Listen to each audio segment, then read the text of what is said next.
Most attractive thing হচ্ছে এখানকার connectivity. এটা জাস্ট অ্যারাউন্ড আমি সেকেন্ডারি ব্রিজ ক্রস করলেই আমি প্রপার্টিটা পেয়ে যাচ্ছি। Each and every place is inside of the city, একদম হাতের মুঠোয়।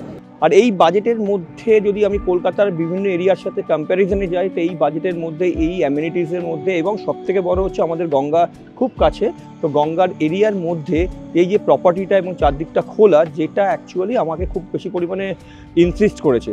আমার স্বপ্ন ছিল যে নদীর ধারে ঘর, তো এই নদীর ধারে ঘর এই ইডেন রিয়েলিটি গ্রুপের কাছে আমি উপহারটা পেলাম এই প্রথম। ছেলে মেয়েদের যদি একটু বেটার এডুকেশন দিতে হয় তো ভালো স্কুলের অপশনটা আমি এখানে পেয়ে যাব।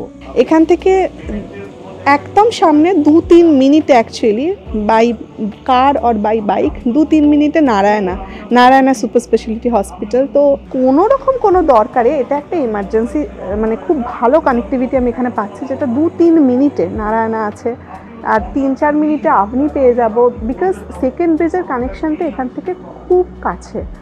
Most perfectly I like the layout, this project layout, amenities যেগুলো দরকার হয়, কারণ প্লেগ্রাউন্ড বলুন বা ইনডোর গেমের জন্য যেসব প্রভিশন থাকে, বা আপনার ওয়াটার বডিজ যেগুলো আছে, গ্রিনারি যেগুলো আছে, everything you can get in this project. প্রাইসও মোটামুটি রিজনেবলি কম, কারণ এখানে অন্য যে সমস্ত রিয়েল এস্টেট তৈরি হয়েছে তার থেকে কিন্তু কম্পারেটিভলি অনেক লোয়ার।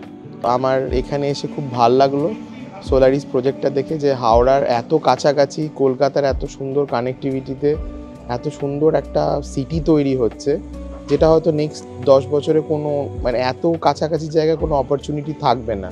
Amenities basically সবার জন্যই আছে, starting from kids to senior citizens, so that is one of the best things. Also play area আছে, যেটা এখন তো আমরা generally কিডসদের জন্য পাওয়া যায় না, so that is also a very good thing. And যেটা আমরা বুক করেছি সেখানে একটা স্কাই ওয়াকও আছে, so really looking forward to that.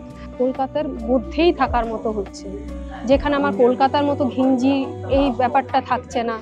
আমার এখানে একটা বেশ খোলামেলা একটা এনভায়রনমেন্ট পাচ্ছি, যার জন্য আমার এখানটা একটু বেশি পছন্দ হয়েছে। এই প্রজেক্ট সিলেক্ট করার মেন উদ্দেশ্য ছিল কানেক্টিভিটি, যেটা ভীষণ ইম্পর্টেন্ট, যে শালিমার স্টেশন জাস্ট একদম ওয়াকিং ডিস্টেন্স, আর খুব নিয়ারেস্ট লোকেশনে, এবং কলকাতা থেকে খুব নিয়ারেস্ট লোকেশনে, এবং আমাদের ট্রান্সপোর্টের অ্যাবিলিটি প্রচণ্ড ইজি, যেটা একটা সাধারণ মানুষের প্রত্যেক দিনের জন্য দরকার। এই ট্রাফিকের যা ট্রাফিক থাকে তাতে দরকার। এখানে ফ্ল্যাটটা বাজেটের মধ্যে, মানে আমাদের মতো মধ্যবিত্ত মানুষ যারা সামান্য সরকারি চাকরি করে তাদের ক্ষেত্রে এটা অ্যাফোর্ড করা খুব সহজ।